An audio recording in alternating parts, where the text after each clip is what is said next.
Here's a free-for-all in Crucible, one of the better free-for-all maps in my opinion, where you have a lot of options. You can do a lot of things if you want. Basically, we'll sync at 2 minutes and 30 seconds again, and we'll continue on from there. So I'm just going to speed up to 2:30, and in a couple seconds we'll be there. Now, the most important thing in my opinion in free-for-all is, well, I've already stated, is high levels heroes and getting expansions.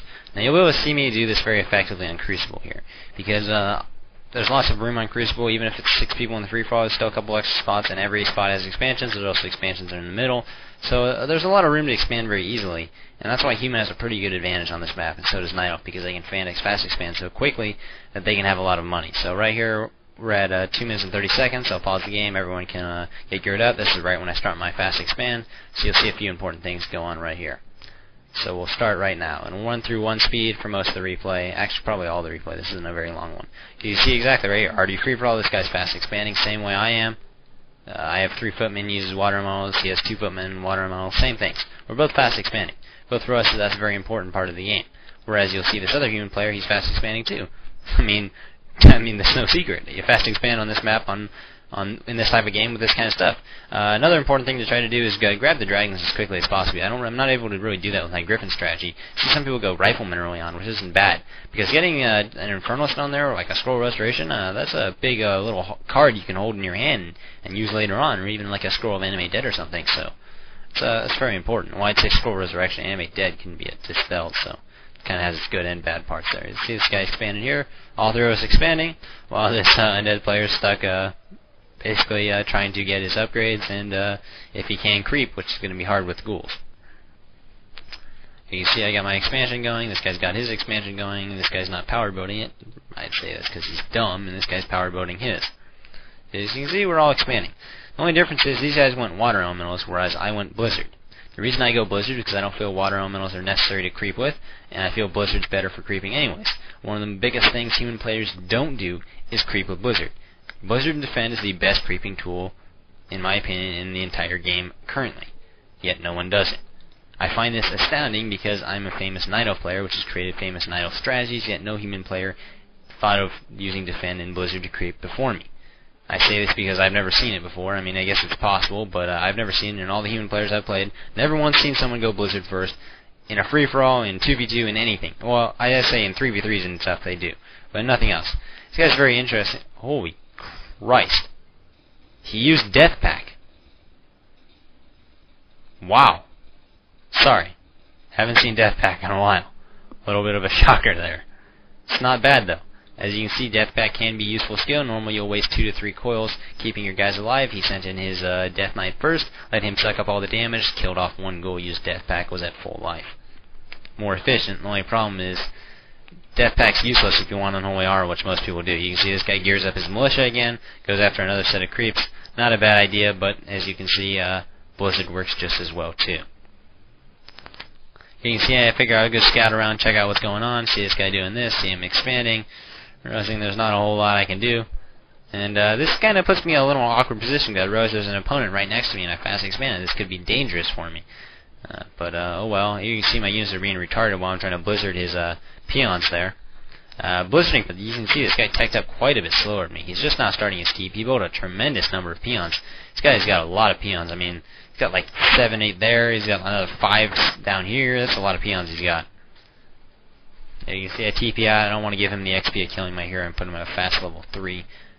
Or close to it. I mean, I wouldn't have known his XP, but I figured probably pretty close to it, so you don't want to give him early XP. You can see I'm building some towers. This guy, on the other hand, does not need to build towers because, quite simply, he has so many peons he can defend it, and footmen he can defend his base that way, which isn't bad. But kind of forgot to put his peons on gold there for about last minute.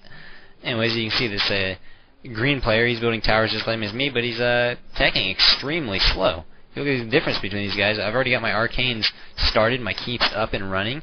Got my lumber mill going. I got double hero, and these guys are still stuck at tier 1. This is, in my mind, ridiculous. I don't know how they're so slow. They built a lot of peons, but so did I. The only difference is I build peons out of both my town halls instead of just 1. So that's a more effective way to go. You can see this human player. He's also expanding as quickly as possible and going toward tier 3 with some ghouls. Try to creep as much as he can. This is very interesting. This guy's built 2 scout towers now, has yet to upgrade 1 because he forgot to build his lumber mill. Yeah. That's a perfect build order right there. Any of you guys want a new human build order, you just watch this replay a few times, write down what this guy does, and you'll have a real good one. They'll probably lose you every game.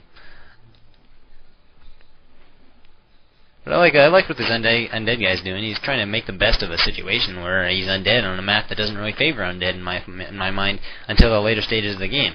My problem is he's using the wrong heroes. Though I do give him credit for using Death Pact. That's a very brave person. So here I'm getting my priests and my sorceresses. They'll help me creep. At this point I start phasing footmen out, start going for my castle, and start working my way toward griffins as fast as I can. And you can see this guy's still got 2 scout towers. Has yet to upgrade him. Finally starts upgrading him now. He's finally at his keep too, doesn't even have a second hero. This guy, he's got 1 hero still. He's basically lost all his footmen that he's built up to creeps, and he's only got a level 3 hero, whereas I have level 1 heroes, but I'm at a far higher tech tree than he is. See, another guy that's built a scout tower that has yet to upgrade it. By the way, always try to build your towers behind your town hall. They're a much better defensive location there. So you see this guy does that with his tower there. Doesn't feel like doing it as an expansion. Way to go, consistency. By the way, these lumber and these building upgrades are essential in free-for-all, so I'd like to just point that out right now, that you always want to get these as fast as possible. This lumber upgrade is enormously useful, and the tower upgrade. If you've got a lot of towers, having 8 armor and about 700 hit points on your towers is a pretty big bonus, if you ask me. Starts upgrading toward tier 3. He's halfway done with his castle. My castle's almost done. Getting my blacksmith. I already have some spellcasters up and running, starting to creep the map pretty heavily now. And this is all going to work toward my favor here. I mean, real big. This human player is creeping too. Not very smart though. As you see, this guy built a lot of footmen, but lost them all so very ridiculously. He's starting to build riflemen now, which is interesting. Not something I would really do, but he's trying to go for the dragons. Normally, you'd try to do that a little bit faster than this guy is. This steel guy likes losing footmen. That's apparent to me with this footman here. Yeah, that was microed a little too late. Put in a bad situation where he's getting beat on like a redheaded stepchild. You see I start creeping. I don't have defend. I'm not really sure why. Maybe I didn't have enough lumber. I think that's probably it. Sometimes with my build order I'm pretty short on lumber because I tech so quickly because of that. But anyways, I mean, I need to either lose these footmen now or I kill them off myself later because I don't waste the supply on footmen when I could have griffins. So they either die now or I lose them later. It doesn't really matter to me. See, I start upgrading my spellcasters, starts building griffin areas, starts upgrading to get this hit point upgrade as fast as possible because I know I'm going to need some high level guys. This guy's going after the dragon. Now this is interesting. He's got 1 rifleman. I'm sorry, that's not going to do the trick. I mean, I understand the rifleman's doing something like, maybe 50 damage a hit. Now, he bought some, he recruited some people too. And here you go, he gets jacked right here, brings this dragon at half-life for me very kindly.